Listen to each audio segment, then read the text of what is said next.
One shot treatment, பொதுவாக கதைக்கிற அந்த one shot treatment, steroid one shot treatment, இது டெங்குக்கு பாவிக்கலாமா, இது பாவிக்கிறதால வர அப்படியான இதுகள் பொதுவாக பொதுமக்களுக்கு தெரியாது. இது சம்பந்தமான தகவலை பார்ப்போம். ஒன் ஷாட் ட்ரீட்மெண்ட் என்றதை பற்றி பார்ப்போம். நேருக்கு வணக்கம். நான் டாக்டர் நித்யானந்தா. இன்றைக்கு மீண்டும் ஒரு நித்தி ஹெல்த் கேர் இந்த சேனலில் மீண்டும் ஒரு பதிவு. தற்பொழுது இலங்கையில் இருக்கிற முக்கியமான ஒரு சுகாதார பிரச்சனை என்று பார்த்தா டெங்கு டெங்கு டெங்கு எங்கு பார்த்தாலும் டெங்கு. ஏனென்றால் போன வருடத்தை விட 2025ஆம் ஆண்டை விட இந்த ஆண்டு டெங்கு தாக்கம் அதிகரித்து காணப்படுது. இறப்புகள் எண்ணிக்கை நாங்கள் ஒப்பிட்டு அளவில் பார்க்கல முழு ஆண்டில் சென்ற ஆண்டு முழு ஆண்டில் வந்த அளவுக்கு இப்போ அரை ஆண்டிலேயே அந்த எண்ணிக்கையை தாண்டி இருக்குது. மிகவும் ஆபத்தான ஒரு நிலைமை. இப்போ இது சம்பந்தமாக சில ஆலோசனைகள் அல்லது விழிப்புணர்வு தகவல்கள் தொடர்ச்சியாக சென்றடையவில்லையா அல்லது தெரியவில்லையான்ற விஷயங்களை ஒரு சந்தேகம் சுகாதாரத்துறையினருக்கு இருக்குது. இன்றைக்கு நான் இந்த விஷயத்தில் கதை கேட்கறது ஒன் ஷாட் ட்ரீட்மெண்ட், பொதுவாக கதைக்கிற அந்த one shot treatment, steroid one shot treatment, இது டெங்குக்கு பாவிக்கலாமா, இது பாவிக்கிறதால வர ஏன் இது பாவிக்க கூடாது அப்படியான இதுகள் பொதுவாக பொதுமக்களுக்கு தெரியாது. இது சம்பந்தமான தகவலை பார்ப்போம். ஒன் ஷாட் ட்ரீட்மெண்ட் என்றதை பற்றி பார்ப்போம். வாங்க வீடியோக்களை பார்ப்போம். பொதுவாக இப்போ இலங்கையில் இப்போ டெங்குல உங்களுக்கு தெரியும், காய்ச்சல், தொடர்ச்சியான காய்ச்சல், உடல் வலி, தலைவலி, முள்ளந்தண்டு, முதுகெல்லாம் பயங்கர வலி, சக்தி, இதுதான் பொதுவான டெங்கு அறிகுறிகள். சிலருக்கு வயிற்றுப்போக்கும் இருக்கலாம்.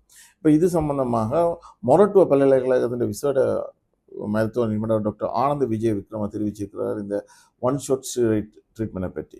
ஏனென்றா பொதுவாக மக்கள் இந்த அறிகுறிகளை வேறு எது நோயாக இருக்கலாம், சாதாரண வைரஸ் காய்ச்சலாக இருக்கலாம், அப்படி இப்படின்னு சொல்லி அலட்சியப்படுத்தி விட்டே இருக்கக்கூடாது என்றதான் அவற்றை அறிவுறுத்தல்.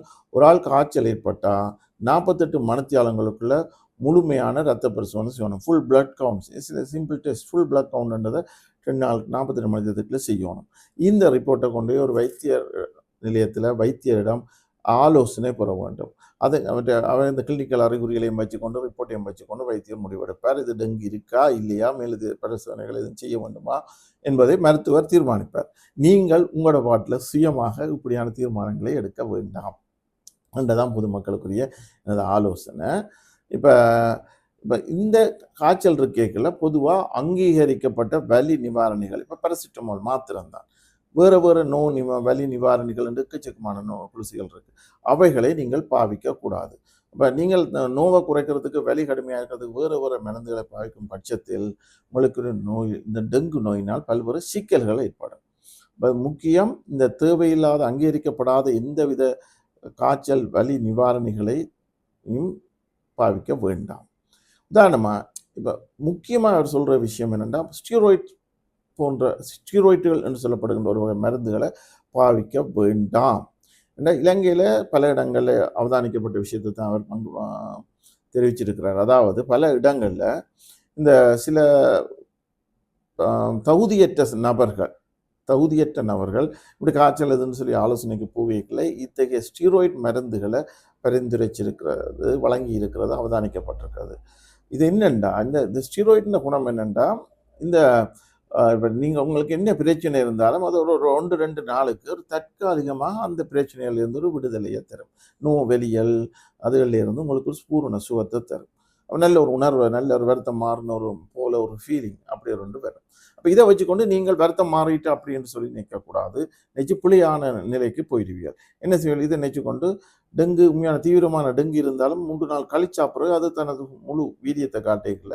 நீங்கள் ஏற்கனவே 2 நாள் நல்ல சோமாக இருந்து வச்சுக்கொண்டு வேலைக்கு போயிடுவீர்கள், சாதாரண நடவடிக்கைகள் எல்லாம் செய்வீர்கள், கவனம் இல்லை, உங்களோட அக்கறை இல்லாமல் இருந்திருப்பீர்கள். அது பாரிய தாக்கத்தை பிறகு 3 நாளுக்கு பிறகு உங்களுக்கு கொண்டு வரும்.